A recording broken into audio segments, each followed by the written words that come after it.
Ich denk so gern an mein ewiges Sein in dem lichten Himmelszug, an die heilige Stadt von Jerusalem, so unbeschreiblich schön. Vater sein, oh mein Vater sein, oh Seele bist du dort sein, in dem Heim so schön auf Silberberg, ewigen Sonnenschein. Ich denk so gern an mein ewiges Heim, wo die Nacht wird nicht mehr sein, wo kein Leid und Schmerz mehr betrübt dein Herz, in dem lichten Silberbrei. Vater sein, oh mein Vater sein, oh Seele bist du dort sein, in dem Heim so schön auf Silberberg, ewigen Sonnenschein. Ich denk so gern an mein ewiges Heim, von des Heilands Hand erbaut, wo die jubelnde Überwinderschar des Königs Antlitz schaut.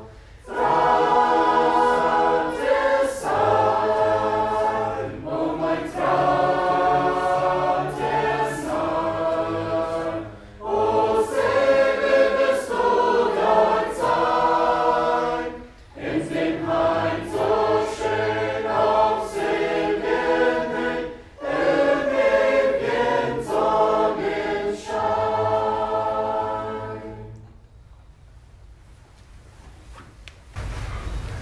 Nou, vandaag onze gast die gekommen sind hier met deze familie. Het is een laatste Schritt, maar ja, Bruder, ein Großbruder, jüngerer Bruder wahrscheinlich, zu begleiten. Ein Tag wollen sie uns auch, irgendwie in der Weise wollen sie uns auch begleiten. Und vor allem merkt ihr dort nicht einen Unterschied, wer hier wo groß ist, wo viele hier gekommen sind. Aber für uns, die von dir noch leben, dann merkt ihr dort einen Unterschied, dass wir uns nach den Irrs von uns Leben verüben standen, dort wir diesen Schritt, jeder Tag kommen wir diesen Schritt nur an. Ja, das ist ein Ding, wo dort ganz sicherste ist für uns Leben, ist, dass wir diesen Schritt auf einen Tag merken wollen. Ist dann der Harte, was noch einmal kommen, um seine Gemeinde zu holen, dann wird dir dort bloß ein Wechsel geben. Meine Mutter sagt, ich sehe gestern noch war zu einem Onkel, wo dort ein Hubert Eller ist, ein krank ist. Ich sehe, Jesus, der will dir uns nie einen Körper geben. Er will dir uns einen Körper vertuschen für ein Nie. Aber du musst dir wieder ans Wort auf zu tun. Das Wort tun ist war nicht, da wird dir uns das nicht lassen, den es weiß zu tun wollen. Wir singen uns hier groß, ich denk so gern an mein ewiges Heim. Na ja, wenn wir krank sind, in den Schwachen, dann ist das vielleicht auch nicht so schwierig, an uns Jan sich zu denken. Aber wenn alles glatt geht, wir gesund sind, alles flasht ziemlich gut, dann will doch gar nichts mehr an das denken. Aber die Frau wird hier so steht, oh Seele, willst du dort sein? So, dort ist du hast ein Heim für die Gläubigen, du hast ein Heim für die, wo du die rechte Entscheidung getroffen hast hier im Leben, dann hast du ein Heim bereitet, wo sie einen Tag annehmen, aber dort ist für die, wo du die Entscheidung gemerkt hast. In der anderen Leute sagen wir uns erglänzt uns von ferne ein Land. Unser Glaubensauge kann es wohl sehen. Und von Jesu geführt an der Hand wird sein Volk dort in Frieden eingehen. Bald, ja, bald. Bald. Bald ist es was durch. Vielleicht hast du ja aus, was wir von dir jetzt denken, dann kann es was durch sein, aber bald ist es was durch. Dort ist ein Ding, was klar ist. Ja, ich möchte diese Familie hier in New York besonders die Nähe Gottes wünschen. Dort sie würden einfach in die Nähe Gottes vollbauen, nur sie kann. Und dort der Herr Gott ist, dort hat einen Führer, Grobführer, so lang hat Loten hier bei ihnen sein. Viele Menschen, die gehen den Stich anders aus, und die Jüngsten, die gegangen ist. Die gehen den viel anders aus, was heute gegangen ist. Some, der hat keine Zeit, nur noch über den Tod, aber über dort ja sieht, über nur zu denken, dort ein Knall und dann zu denken, dann hat er Denken, hat er noch Schluss. Okay?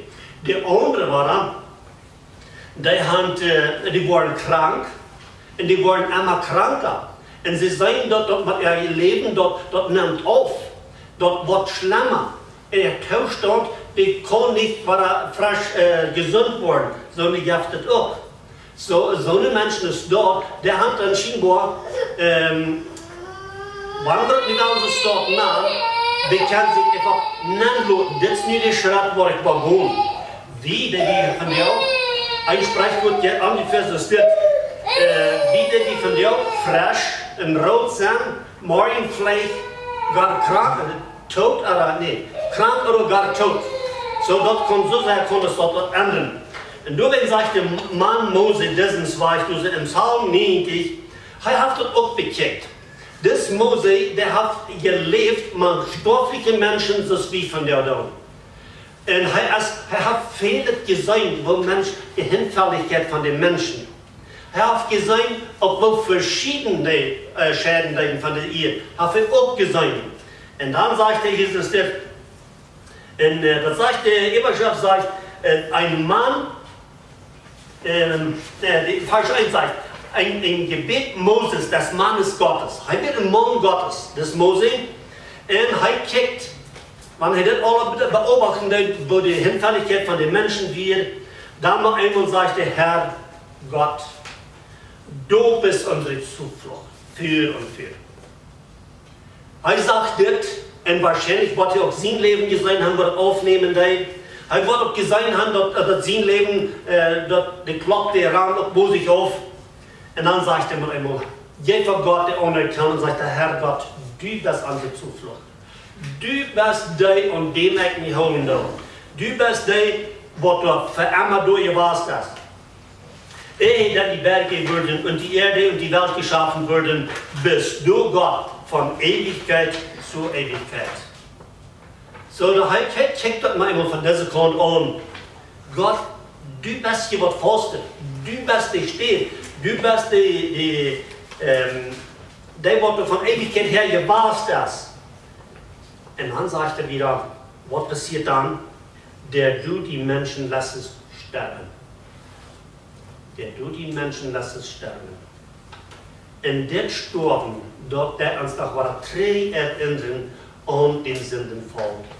Die Sündenfall ist, und von der Welt noch war klar merken, Sterben als eine Erinnerung an den Sündenfall, wo Gott sagt zu Adam, wenn du wirst von dieser verbotenen Frucht eten, dann wirst du sterben. Die Körper, die bleibt du noch leben, geistlich werden sie furztot, und die Körper, die können auch 8 Jahre leben, und dann muss die auch tot sein, als eine Folge von Sterben, als eine Folge von der Sinn, was in der Welt gekommen ist. Und dann checkt er auf diesen Zweig an, wie Gott taugt dir die Zeit nicht, dann 1000 Jahre sind für dir, wie der Tag, der gestern vergangen ist, und wie eine Nachwache. So kurz, 1000 Jahre. Das ist eine lange Zeit, wie uns. Wie Gott nicht. Du hast es anders. Es ist eine Nachwache. Du lässt sie dahin fahren wie einen Strom. Sie sind wie ein Schlaf, gleich wie ein Gras, das nach Waldwerk wird, das da früh blüht und bald welk wird und des Abends abgehauen und verdorrt. Das ist das Leben an die Verloten wird. Die finden mehr Bilder in der Bibel, auch Predigerschrift davon, dort, wo kalt ist, wo flüchtig, wo hastig das Leben vorbei ist und so weiter. Und dann nur Vers 10 sagt, unser Leben wird 70 Jahre und wenn es hochkommt, sind 80 Jahre. Und wenn es gestlich gewesen ist, so ist es Mühe und Arbeit gewesen, denn es fährt schnell dahin, als pflücken wir davon. Wir leben 70 Tage dich. Dort ist es Mose dort bekickt hat. Wahrscheinlich waren die Menschen, die sie nicht durch gestorben sind, zwischen 70 Tagen. Wie weit von dir? Du sind viel mehr Menschen, die gestorben sind, falls es 70 sind, als was da über 80 kommen. Dort sind wir sehr 10%, was über das die Johnson hat erst ein Bild über gewohnt, aber das ist das Mose dort hier dann bekickt hat. Aber 80 ist auch in der Hügel aller. Keiner von uns hat irgendwas nicht zu sagen, was dort zu kommen. Du, wenn sagst, wenn hochkommt, dann sind das 80. Und dann sagst du so, Vers 12, sie ein hartes Gebet. Und wenn du das Gebet ist von dir ganz ihren, so für uns gerade persönlich. Und was es dort, Vers 12 sagt, lehre uns Wort, bedenken, dass wir sterben müssen, auf dass wir klug werden. Nur lehre uns zu bedenken. Wir haben meist nicht Zeit. Wir sind manchmal so drauf. Du sind so viele Dinge in unserem Leben, die uns so abspielen. Wir haben meist nicht Zeit zum Denken, zum Bedenken, dass wir sterben wollen. Da mit einmal dann haben wir vielleicht ein Ei gemacht, einen Charbatten, und haben ein Ohr, dann können wir einmal so geben, dass ich nicht mal frisch gesund worden. Und wenn sie dort die Zeit, die Schienbar, die will uns so abspielen, dass wir gar nicht Zeit haben, zum Denken, dass wir sterben wollen. So, Moses hat wir ein stofflicher Mensch, und er beobachtet dort, wo die Menschen so verschieden, jung, mitteljährig, älter, und so ist es von dir. Mir kommt das viel vor, auch nach den Kindern, irgendwo, durch ein Accident oder was, kommen die zu tun. Und dann wird älter, und dann in die Jugend älter. Und dann auch andere, die dann noch ein bisschen älter geworden sind. Dabei ist das so wichtig. Wenn es doch fragt nicht nur um älter, uns dort, was für uns bestimmt ist, und für jedem einen, der hier von der Band ist, der fragt nicht, in was von älter wir sind. Dort wird nicht fragen. Bloß wenn der Tee da ist, dann wird du einen Abschluss merken, und dabei ist das wichtig, dass wir von dir bedenken. Einfach bedenken. Wenn es dort bedenken, dort soll uns dort zu treiben, dass wir dann wollen reich von hier, was uns schrecklich benommen ist, dass wir da wollen reich die Entscheidung gemerkt haben. Dass wir da wollen der reiche Wohl getroffen haben. Du wem bet Moses es so, lehre uns bedenken. Wir hatten in Galater 2, 20 Vers, den will ich hier noch anführen, wo das zitiert sein, Galater 2, Vers 20.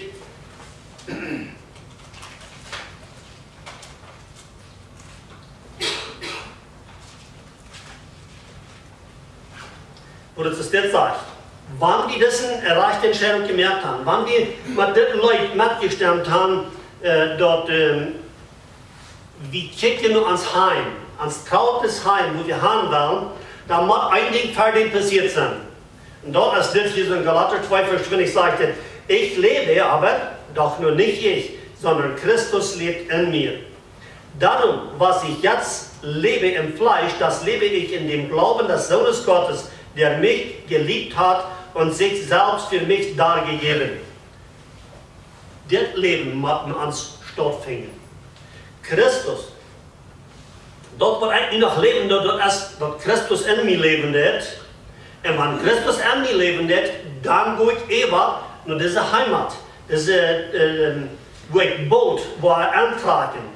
Und dann haben wir noch ein anderer Vers, wo da in 1. Timotheus 2, 15.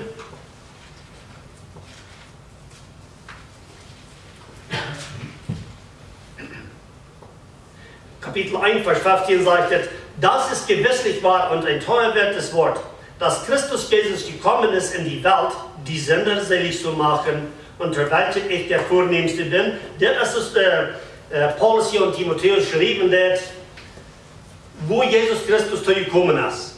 Aber das ist eine Heimat, nicht auf Larig blieben, wo du bestimmt ist, aber ich einmal durchkommen, durch das, was Jesus Christus gekommen ist, für mich rein zu merken, dort einfach anzunehmen. Dort nicht weichzuschieben, dort nicht einfach in den Regendrehen fahren. Dann in Kapitel 2, Vers 5 in Saas, du sagst jetzt, es steht, denn es ist ein Gott und ein Mittler zwischen Gott und den Menschen, nämlich der Mensch Christus Jesus, der sich selbst gegeben hat für alle zur Erlösung, dass solches zu seiner Zeit gepredigt wird. Wie kann von der noch predigen? Wie kann von der noch predigen, dass Christus halt als ein Vermittler, in diesen Vermittler den braucht wir. Wir können ohne diesen Vermittler nicht in das Himmelreich hineinkommen. Wir können nicht ohne diesen. Er ist der einzige Weg, sagt uns das Wort in Johannes. So, und wenn wir das dann angenommen haben, und wir glauben an das, und wir nehmen uns das ganz persönlich an, dann ist durch diese Städte zubereitet, wo wir können angehen, wo wir können mit dem Herrn uns freuen in alle Ewigkeit. Die Sinn hat von der noch einmal schlimme Folgen. Solche schlimme Folgen hat die Sinn. Du willst, wir uns loben, frei merken von der Sinn durch Jesus Christus, durch diesen Vermittler, aber wie diese schlimme Folgen, wir wollen den Tod, wie du willst, danach begegnen, aber dass wir nicht die folgende Verdammnis, dass wir da nicht brauchen um heimfallen. Als Jesus Christus ein Vermittler geworden, für all die, was dort und dort bleiben tun und dort annehmen tun. Wir wollen wiederholen, ich doch auch an diesen, was ist hier auf dem Bulletin, auf diesen Erinnerungsfeier haben, würde ich diesen zwei sagen, ach, lehre mich bedenken, das ist derselbe Eindruck, derselbe Inhalt, was ich gelesen habe, in Psalm 91, dass ich einmal sterben muss. Lehre mich die Sinne lenken auf das lebensernsten Schluss. Stell ihn meinen Augen für und erwecke die Begier, mich nach deinem Wort in Zeiten, Ende Zeit auf Abschied zu bereiten. Das Wort wir da. Das Wort wir da. Uns für den Abschied. Ein Tag, als das bei uns unterreden, dann dürfen wir Aufschlag nehmen, und dürfen reinzuwerfen. Wir überhaupt nicht gewählt. Bleib bei Gott und Bruder. Wir kommen das Morgen zu dir, wir danken dir, dass du Gnade und Barmherzigkeit einmal von dir noch hast für uns, dass wir von dir noch leben dürfen. Wir danken dir, Herr, dass du in Wahrheit ausgearbeitet hast, dass jeder einer werde wohl, wir können das annehmen, dass du den Vermittler wirst und dass du uns als Bürger in den Himmel nehmen. Weil wir vorher dort als deine Gnade und deine Barmherzigkeit zu danken. Wir beten, Herr, dass du uns immer wahrer lehren, wenn wir auch von anderen hören, dass es auch ein Tag bei uns unterreden und dass wir dann wollen uns durch erreicht werden zu bereiten. Wir möchten hier, dass wir würden den Sinn einfach so meiden, dass die bestimmten Gefallen und haben, uns wieder zu begleiten, mit ihnen Segen, mit ihnen Geist uns zu leiten. Du sind so eine Segnung und Freude, für die wir eine reiche Wohltaten werden. Möchte ich wieder diese ganze Familie mit deinem Geist leiden und führen und ihm dort Licht geben, was er empfehlen wird. Und du weißt, wo in jedem einen dort wird und wo die vollwahrlos sein. In dem Namen beten wir mit Danksagung. Amen.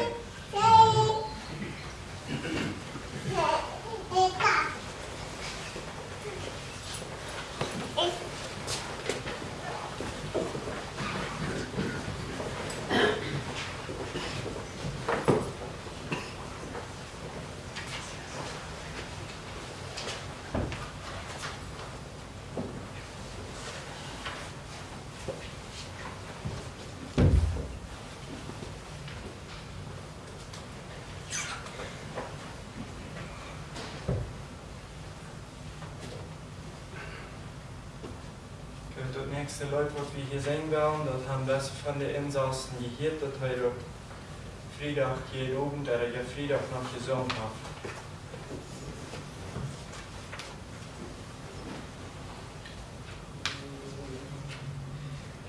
Es geht nach Haus zum Vaterhaus, wer weiß vielleicht schon morgen vorbei. Mein Herz ist an der Schmerz und weckt die Sorg und Sorgen. Es geht nach Haus, wer weiß vielleicht schon morgen. Es geht nach Haus, wer weiß vielleicht schon morgen. Du müdes Kind, die Straßen sind dort goldenrein und sonnig, und tief gefreut vertreibt dein Leid und Lieder süß und wonnig. Es geht nach Haus, wer weiß vielleicht schon morgen. Es geht nach Haus, wer weiß vielleicht schon morgen. Die gläubig sind mit Tränen sind, sie sind im Herrn geborgen. In sein so traut das Gottgebot ziehen wir vielleicht schon morgen. Es geht nach Haus, wer weiß vielleicht schon morgen. Es geht nach Haus, wer weiß vielleicht schon morgen. O Gnadenfoto, Segerot, uns darf nichts mehr schaden. Da wird viel Freude und Herrlichkeit dem, der zum Mahl geladen. Es geht nach Haus, wer weiß vielleicht schon morgen. Es geht nach Haus, wer weiß vielleicht schon morgen.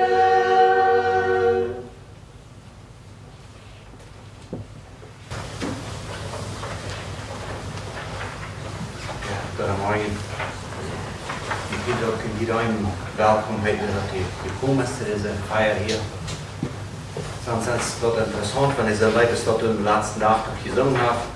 Aber danach wollten wir dort der dann nicht gerecht sprechen. Ganz klar, die Dinge, die man fertig passieren. So. Aber ein Mensch, der kann in Haus gehen, der kann in Ewigkeit sein, wie Jesus, dann man die Dinge fertig passieren. Wir dazu sind es alle gewohnt. Wir wollten ganz klar, dass wir von der sind, wir durch ein Haus gehen da oder der wieder gehen da. Von einer steht oder der andere. Wir sind alle. Krijgt nicht auf jeden alle. Wir sind alle von der. So, möchten wir uns alle segnen, dass wir können. Dort am Warten gehen in der Wahrheit. Dort in anderen haben keine Ansprache hier da. Wir glauben wieder, so möchte der Herr geben, dass uns das noch nur da treibt. Ja, wieder die Biografie von Peter Janssen wieder. Psalm 90, Vers 10 durch 12.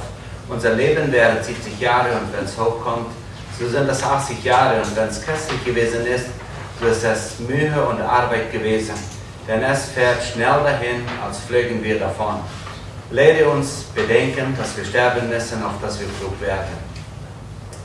Peter Janssen wurde am 3. Juni 1942 geboren und ist am 29. Juli 2023 gestorben. Er wurde von Ältester Abraham Schmidt im Jahre 1962 getauft und heiratete Helena Klassen. Ihnen wurden 8 Kinder geboren, 2 davon Jakob und Peter, und auch seine Frau Helena sind ihm im Tode vorangegangen. Ungefähr 20 Jahre haben Peter und seine Frau Helena im Campo 105 gewohnt, bis sie nach Ruiz Cortines zogen und dort lebten. 10 Jahre haben sie zusammen in Zwift Altenheim im Campo 101 gelebt, bis seine Frau Helena starb. Die letzten 2 Jahre seines Lebens hat Peter dort allein gewohnt. Obzwar Peter sein ganzes Leben lang sehr gesund war, litt er in den letzten 30 Jahren an Zuckerkrankheit. Im April erlitt er einen gesundheitlichen Zwischenfall, sodass er zusammenbrach. Am 29. Juli um 6:30 Uhr morgens fand man ihn ohne Lebenszeichen im Bett. Er starb an einem Herzinfarkt. Er erreichte ein Alter von 81 Jahren, 1 Monat und 26 Tage. Wir als Familie trauern um den Tod unseres Vaters, Großvaters und Urgroßvaters, aber wir sind dem Herrn gleichzeitig dankbar, dass er ihn von seiner Einsamkeit befreit hat. Auch sind wir dankbar, dass er sicher davon zeugte, dass der Herr Jesus Christus ihm die Sünden vergeben hat und ihn erlöst hat. Er hinterlässt seinen Tod zu betrauern seine Familie, Elisabeth, Renata, Franz und Helena, die schon gestorben ist, mit Kindern Rolanda und seine Frau Eva, mit Kindern Caleb, Hannah, Lydia und Liam, Paulina, Adriana und ihr Mann Ernie, mit Priscilla, Enrique und Susanna, seine Frau, mit Kindern Christiana, ihr Mann Jakob, Belinda und Theodemar Samuel. Lena mit Sohn Christopher, Peter und seine Frau Grismelda, mit Kindern Laura Vanessa, Axel Ivan und Meira Janet. Wir bedanken uns herzlich an das Altenheim-Komitee und Personal für ihre beständige Hilfe mit Peter. Möge der Herr es euch vergelten. Auch bedanken wir uns ganz herzlich an die Gemeinde für die verschiedenen Dienste, die an diesem Tag geleistet werden und schon während unserer Trauerzeit geleistet worden sind. Möge Gott euch reichlich dafür segnen. We zijn bijzonder dankbaar voor dat Vera Keerder, zwar nicht in die Gemeinde hier leiden. Die meiste onze familie is bezit, is de Gemeinde hier. Zwar Hendrik en Zoon, die hier in de Gemeinde, danach zijn we sehr dankbaar voor dat ze in dein Sturm van ons, dat deze dingen wieder moeten verschijnen. En ze mochten hij die Dollar wirklich segnen. Dankeschön.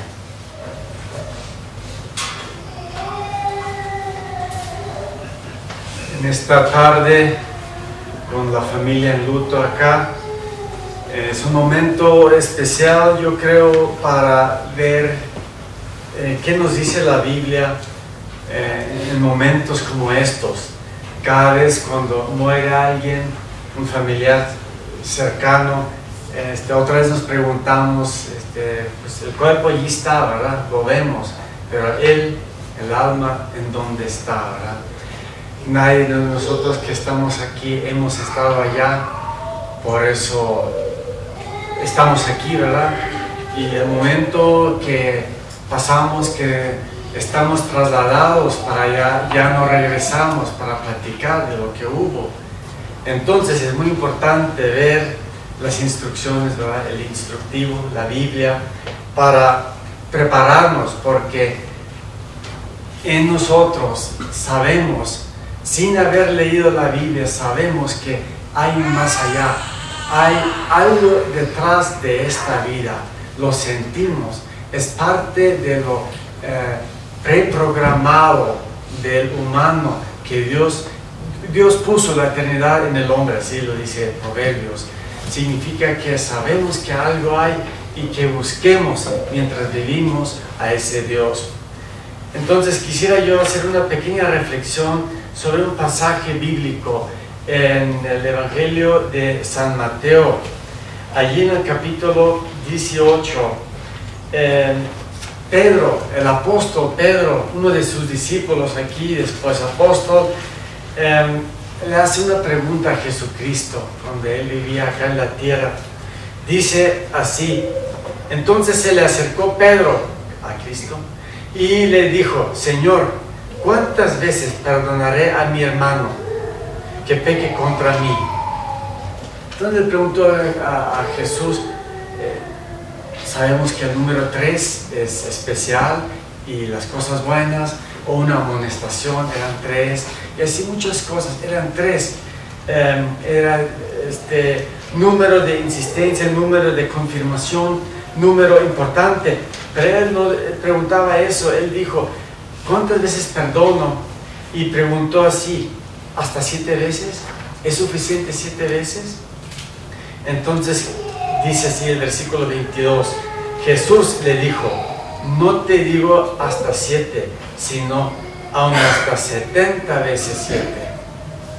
Entonces el número no tiene que ver mucho, pero era nomás para hacer la reflexión, para hacer pensar al discípulo qué es perdón. Entonces ahora vamos a ver 70 por 7 y su raíz. En la escuela aprendimos raíz cuadrada, multiplicación, y lo contrario es raíz cuadrada. Entonces 70 por 7, ¿cuál es su raíz?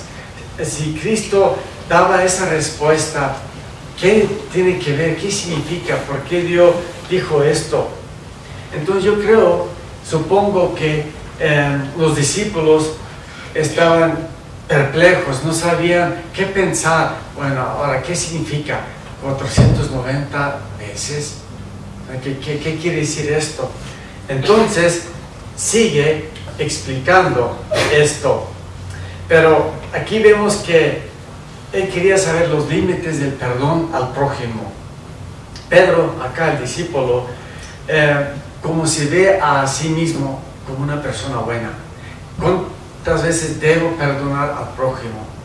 No el prójimo cuando yo peco contra él, sino yo le perdono. Entonces, tipo ignorancia, ¿verdad? O nomás fue una pregunta, yo no sé, no explica acá, pero él menciona acá el número de perfección, el 7, que es el número de Dios, el número de perfección, de cumplimiento, de terminar algo.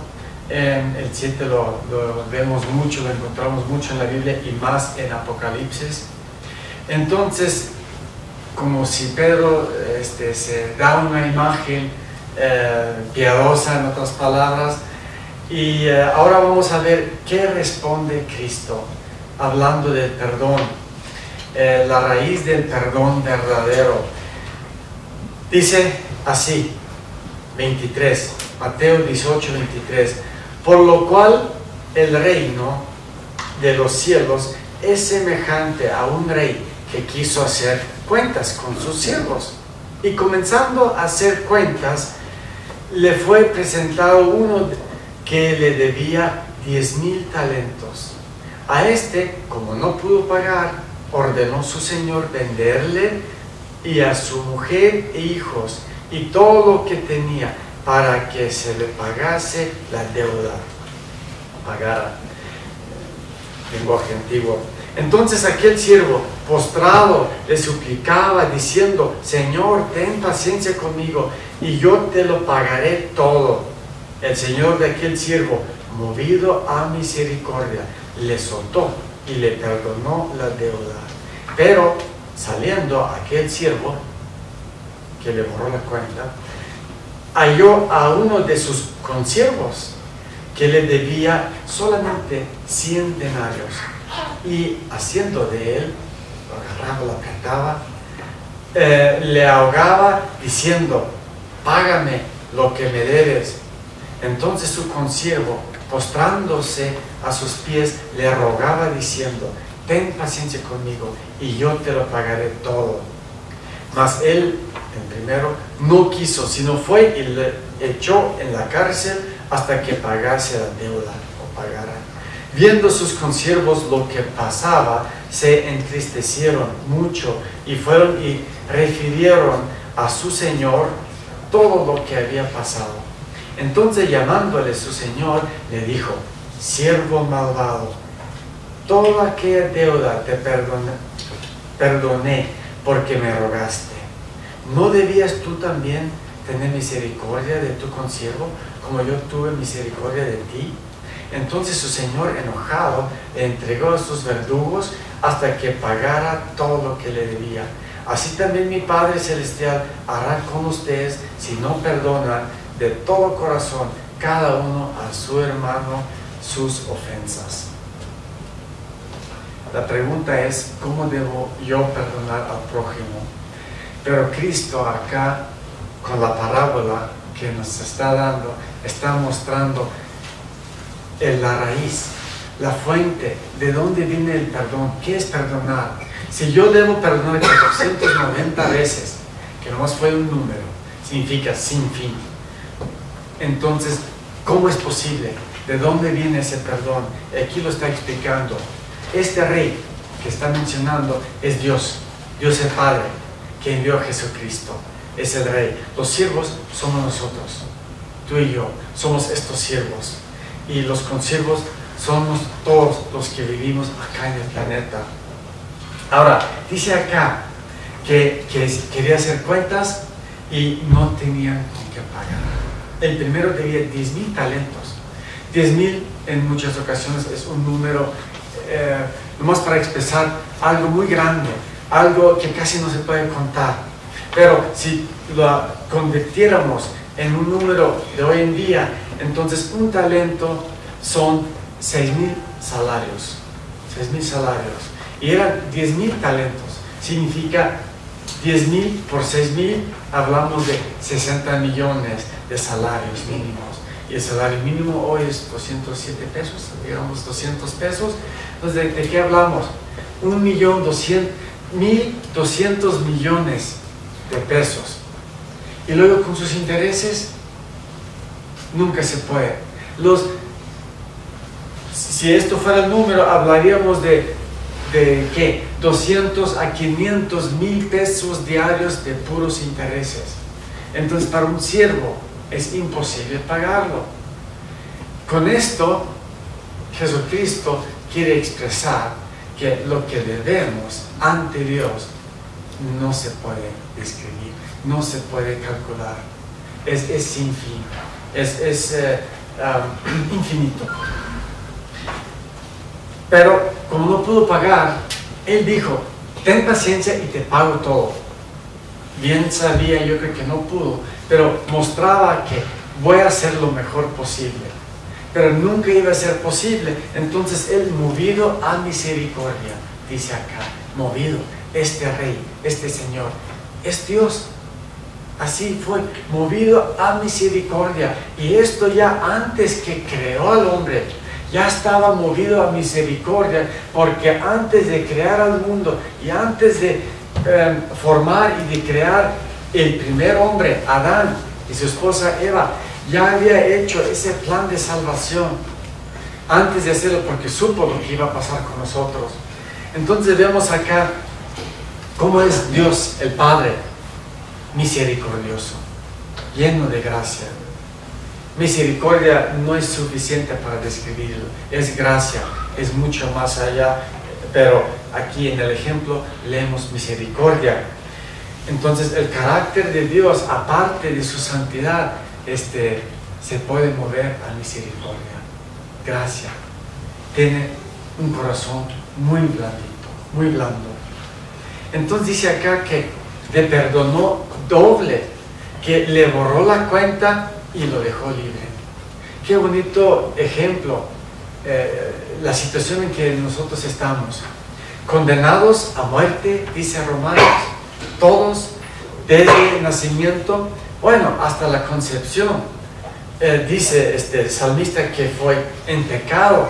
Entonces, nacimos en pecado, en otras palabras, aunque todavía no estábamos, bueno, no somos responsables cuando somos bebés, ¿verdad? No somos responsables porque no estamos conscientes del mal, del pecado. Pero allí está ya presente y condenados a muerte, condenados por toda la eternidad al infierno. Entonces, lo mismo nos pasó a nosotros, o Cristo, en otras palabras, ofrece lo mismo, que quiere borrar la cuenta y luego meternos a la cárcel, al infierno. No, las dos cosas, doble, borrar la cuenta como si nunca hubiera estado allí, su sangre, preciosa sangre, y luego dejarnos libre. Y no solamente libre, bueno fuera, pero aparte de esto, dice, quiero que seas mi hijo, te voy a adoptar como hijo propio y te voy a llevar al cielo para toda la eternidad. Es lo que hace este rey, es el ejemplo acá. Ahora, para contestar la pregunta de Pedro, el segundo ejemplo lo da el consiervo. Cuando sale este siervo que fue perdonado, no creo que él reconoció lo que le perdonó el Señor, este rey. Porque cuando vio a su consiervo, a su prójimo, a otro amigo que le debía un poquito, que 100 salarios mínimos, 100 denarios, es un salario. Hablamos de 20,000 pesos que le debía. En comparación con los 1.200 millones de pesos, los 20,000 pesos pues no es nada. Es el ejemplo que ante Dios eso debemos, que nunca podemos pagar. Con todas nuestras obras, lo que hagamos, y aunque hagamos 24 horas al día, todas las obras buenas que se puede hacer sin cometer algún error, no alcanza nuestra vida para pagar esa deuda. Significa que la sangre de Cristo, el perdón, la salvación es gratuita, es por gracia que se nos fue ofrecido. Le debía un poquito, el mal que los otros nos hacen a veces, pero ¿qué hace? No le quiere perdonar, no, lo mete en la cárcel. Significa que nosotros a veces nos soltamos, no perdonamos, nos trataron mal, se vengaron de nosotros, X cosa, a todos nos trataron una vez mal y no queremos perdonar a veces. Pero el día que nosotros reconocemos o que reconozcamos lo que es ser perdonado por Dios, al instante perdonaremos o perdonaríamos. Yo sé, porque la diferencia es mucho, porque este rey lo puede condenar a cadena perpetua, significa el infierno para toda la eternidad. El infierno es real, sí existe, como el cielo igual, es una realidad. No hemos estado allí, pero la palabra, las escrituras lo explican así. Entonces aquí vemos que también metió a su consiervo en el bote hasta que le pagara los 20,000 pesos. Entonces significa, pues, ¿qué hizo con esto? Pero bien, el enfoque fue el primer perdón del rey, movido a misericordia. Pero vemos aquí cómo fue la reacción del rey. Lo llama siervo malvado. ¿Por qué malvado? Porque no reconoció lo que era perdón. Como fue perdonado, no reconoció lo que realmente fue. El perdón, la dimensión del perdón, el origen y el costo del perdón. Para ser perdonado, Dios pagó un precio muy alto. No se puede pagar un precio más alto para ofrecer este perdón. Este perdón movido a misericordia o por misericordia, esa gracia que nos ofrece fue un costo. No es que así nomás lo ofreció porque es Dios y es omnipotente. En su omnipotencia no puede ofrecer perdón así nomás. Hay que pagar un precio. No sería justicia por parte de Dios si no daría ese sacrificio que fue Jesucristo, su único hijo que murió. Vino, nació como hombre, murió en la cruz para salvarnos a nosotros. Es el precio. Si este siervo hubiera reconocido el precio que pagó, bueno, esta es una parábola, no puede describir las dimensiones de este perdón, pero el perdón real de Jesucristo, lo que nos ofrece fue que lo dio todo, hasta la última gota, para poder ofrecer este perdón a nosotros. Por eso, el que no puede perdonar, malvado, la magnitud de este perdón y de lo pecaminoso que nosotros somos, tampoco lo reconoció. El perdón del que puede salvar y el que tiene que ser perdonado a nosotros. Esos dos lados no reconoció este primer siervo. Dice la Biblia que cuando fuimos enemigos, aun cuando fuimos enemigos, porque así nacimos, enemigos de Dios, Él ya ofreció o Él ya nos perdonó. La cuestión es, o la condición es aceptar este perdón. Si lo aceptamos, allí está la diferencia. Allí la gran diferencia de la eternidad y en dónde estaremos. Ya cuando nos ponen allí en el ataúd, ¿dónde estará nuestra alma? Es la pregunta. La gracia de Dios.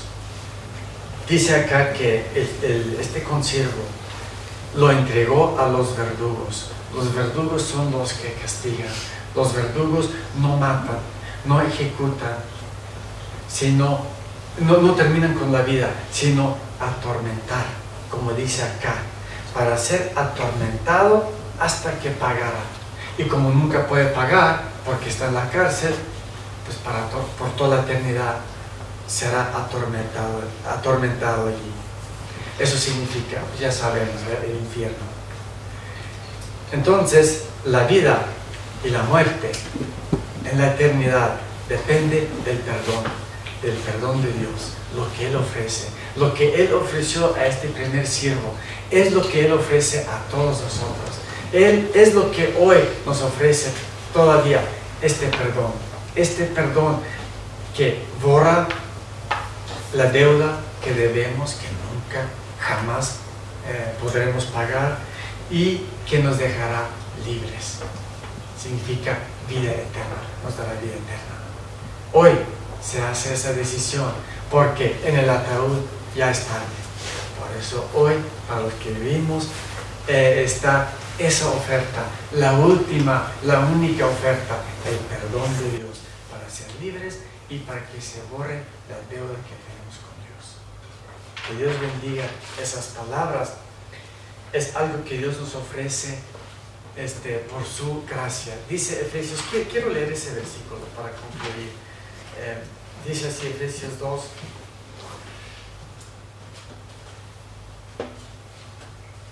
8 y 9, porque por gracia están o sois salvos por medio de la fe. Por nuestra parte es creerlo, aceptarlo, la fe. Por parte de Dios es la gracia. Y esto no de nosotros o de ustedes, pues es don de Dios. La gracia, la salvación, perdón, es don de Dios. Es un regalo. No hay que pagar. Él nos ofrece esto, pero hay que aceptarlo. Hay que aceptar por medio de la fe. Porque somos, no por obras, para que nadie se gloríe, porque somos hechura suya, creados en Cristo Jesús para buenas obras. Después en Cristo, buenas obras. Pero la salvación es por gracia, por medio de la fe. Por medio de la fe se acepta esta salvación. Pero para eso hay que reconocer que soy pecador y que hay un Salvador. Esa salvación se acepta por medio de la fe. Y Dios nos borra la cuenta y nos deja libre. Y podemos estar seguros de una esperanza viva para la eternidad que sigue después de este último paso en esta vida. Que Dios bendiga las palabras y que bendiga la familia Jansen. Vamos a inclinar el rostro para una oración. Padre nuestro que estás en los cielos, gracias te damos por otra oportunidad de ver la realidad de la vida y de la muerte, y la realidad de que hay que prepararnos para encontrarte, como dijo el salmista, como leyeron en Salmos. Gracias te damos por el camino que nos abriste para esta esperanza que hay para la vida venidera. Gracias te damos por el perdón que hoy ofreces todavía, como aquel siervo en la parábola, así lo haces hoy, nos perdonas, nos ofreces ese perdón si te suplicamos, si te rogamos, si te lo pedimos por medio de la fe. Gracias por esta oferta, gracias por este don, gracias por la gracia que nos has concedido. No lo merecemos, somos enemigos, pero eres tan benigno, eres tan misericordioso, por eso fuiste movido a misericordia y por el amor que tuviste por nosotros.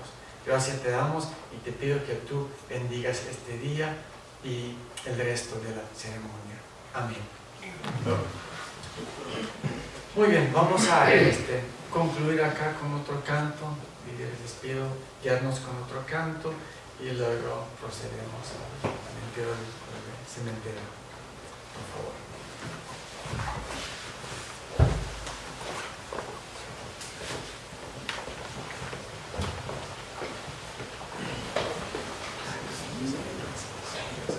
Nummer 141.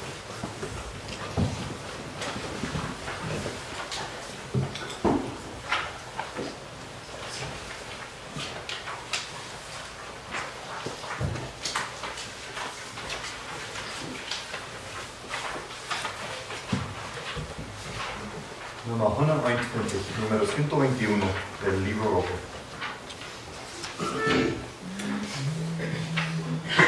Meine Heimat ist dort in der Höhe, wo man nichts weiß von Trübsal und Wehe, wo die Heilige uns selber erschafft, jubelt, preiset das Lamm immer da.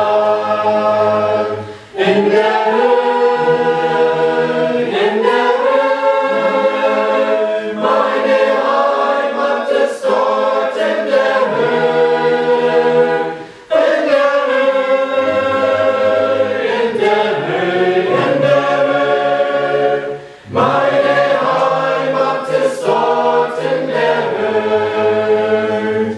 Die Geliebte sind dort in der Höhe, wo ich sie einst verklärt wiedersehe, und dann bleiben wir immer vereint, dort wo ewig die Sonne scheint. In der Höhe,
Amen.